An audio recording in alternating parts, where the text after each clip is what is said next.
How would you like to add this beauty to your landscape? Let me introduce you to Queen Emma. Hi, I'm Elise. I'm glad you stopped by. And this is a new gardening channel. If you could help me grow, I would really appreciate it by liking, sharing, subscribing, watching the videos to the end, and don't forget the notification bell. This is the Queen Emma Crinum Augustum. And we call it a Crinum Lily. They aren't lilies, they're in the Amaryllidaceae family.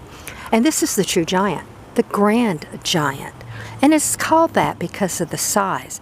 This particular plant is a little over 5 foot tall, but I have a Crinum asiaticum that's topping off at about 8. So they get very, very tall. Very easy to take care of. They are considered tropical. Maybe you could grow them in zone 8. But what I would do if you're expecting cold weather is to wrap the bottom up with some cold weather protection. I know one lady who builds just a little portable hothouse around hers every year. That way, if the foliage does die back, you can still hopefully have it regrow from the roots. Pest resistant, except the eastern lobber grasshopper here in the southeast. Now I did a little video on that grasshopper if you want to check it out. Disease resistant. Crinums do have 2 or 3 diseases. I really don't do anything with it though, especially when they get this size. If the leaves get too diseased, I just cut them off and then I dispose of the leaves. Maintenance, once a year, maybe a little more. I come out and I trim off the bottom. You don't have to though, because Mother Nature will take care of that for you. So let me tell you the characteristics to look for if you want this particular variety. Of course, look for this huge umbel or blossom head. It can get 12 inches across. The stiff, upright leaves, they look like swords. They have a prominent midvein, and they're going to stay upright unless old age or damage or anything like that makes them fall over. When they fall over, you can leave them. They'll die back down themselves, or you can cut them off. If they're falling over from damage, what I usually do is I chop them up a little bit more and I put them down around the base for chop and drop. Next, this particular variety and the Crinum asiaticum does not grow on a bulb. The whole trunk or stem serves as the bulb. Now I've got some little pots I need to repot, so when I do, I'll make a little video of that and I'll show you the difference in what the root system looks like in these grand crinums compared to a crinum that grows on a bulb. Next, of course, is the height and the size. So you want to look for one that it says it's going to get quite large. And it will get as large around also. So that's what you need to look for if you want this particular variety of crinum. It is very hardy. They used to plant these out around graveyards, around cemeteries, around homesteads, because people could plant them out and they really didn't have to do anything. They just lived and lived for years, for decades. Fantastic hand-me-down plants. Growing conditions, they like full sun, especially this variegated variety. You know, if you put variegated varieties in too much shade, sometimes they can lose their variegation. And variegated plants changes their variegation anyway. But look at this. Isn't this gorgeous? Now, our family has always called this purple and green. But you're going to see things online that says red, purple, plum, magenta, fuchsia, pink. The leaves are green and purple. The stem is magenta, the flower head is pink and magenta magenta is a form of purple. So I never see any red in it, but some folks do call it red. It gets its name, Queen Emma, from Emma Rook, who was a Hawaiian queen about the middle 1800s. It was said that she loved this variegation, so they named the plant after her. I don't know if this is a man-made variegation or if it was natural. I know one of the parent is the Crinum asiaticum, the green part. I don't know where the purple came from. And all the years that I've been growing this, I've never got a solid purple plant. But I keep my fingers crossed I might get one day. Let's talk about the bloom cycle. The bloom cycle, the blooms themselves start out on this very, very thick scape. S-C-A-P-E, or stem. And in these large crinums, it can get 4, 5, 6 feet long.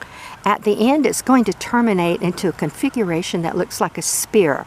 Now, there's not one available to show you right now, but I'll drop a picture in of one. Then that spearhead opens up and all of these individual petals or blossoms come out. And sometimes it can take a week or more for it to open up. And it smells fantastic. The pollinators love it. So if you're going to try and save seeds, which I highly recommend, just let the flower head stay on until it completely dies back. Yes, it does get to looking a little ruddy, but that's okay. And look at these flower heads, seed heads. Look at that. This plant makes the most fantastic seed pods of any plant in my landscape.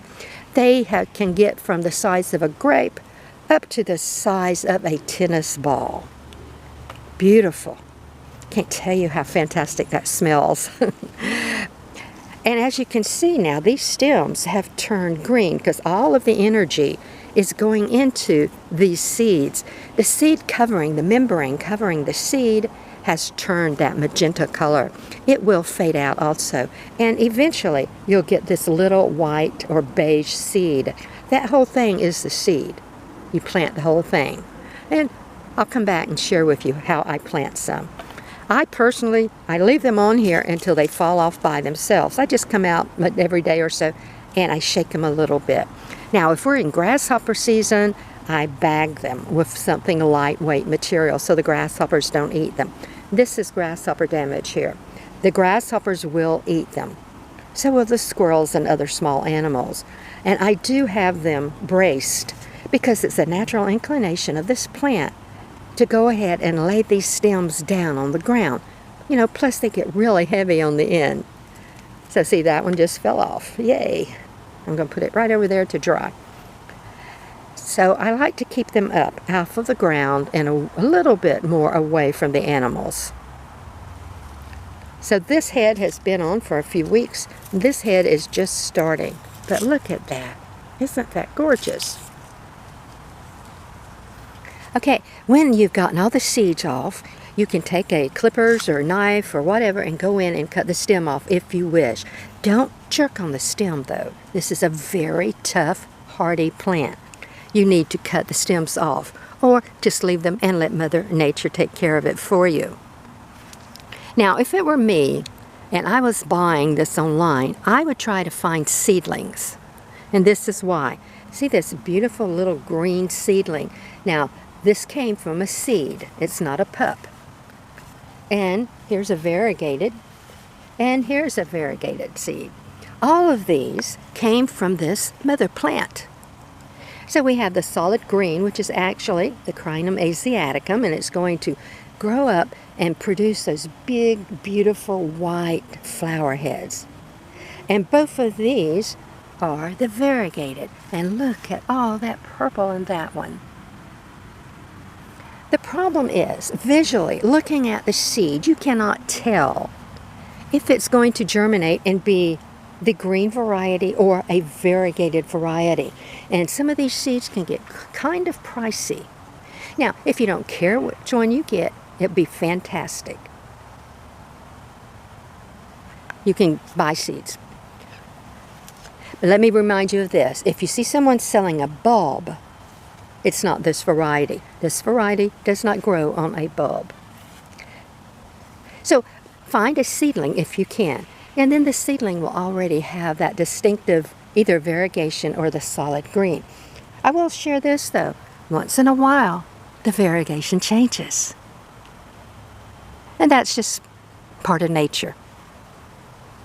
But beautiful plant. Now it grows from the center in a rosette. And usually, no, there's a little frog. Usually there's little frogs and lizards and everything in there. My grandmother always said that you should water tropical plants from the top, just like it was getting rain in their natural habitat. So we do. Then the water fills up that little rosette a little bit, so not only does it aid the plant, but it aids the wildlife too. I've even seen little birds pop in and out of them. But all new growth comes from the center. So any of these older leaves that you cut off, they aren't going to regrow. They will eventually die completely back. And I like the stems. I like the stems exposed. I think they look like big elephant legs or trunks. Propagation, the seeds and pups. This particular plant right now does not have any pups around it. If you get pups, you can go ahead and remove them, plant them out somewhere else, or you can leave them. My Asiaticum, I left all the pups and I have this great big mass of plants. Really neat. But this makes a wonderful specimen plant to plant it out by itself. Many, many decades ago, the first time I ever saw one, they were planted out as specimen pieces. Something like, I don't know, 6 feet apart. Absolutely stunning. Lives for decades, great pass-me-down plant. And there used to be this little gift-giving ritual. If people got married, you gave the newlyweds one of these big crinums. The idea was that they're so big and hardy and live for so long, you're wishing that the marriage is hardy and lives for so long. Kind of a neat process. I think we should do that again. Now, this variety, all crinums, anything in the Amaryllidaceae order, iris order, lilies, they will all have some form of toxicity on various levels, so make sure you look into that. Not edible, not medicinal.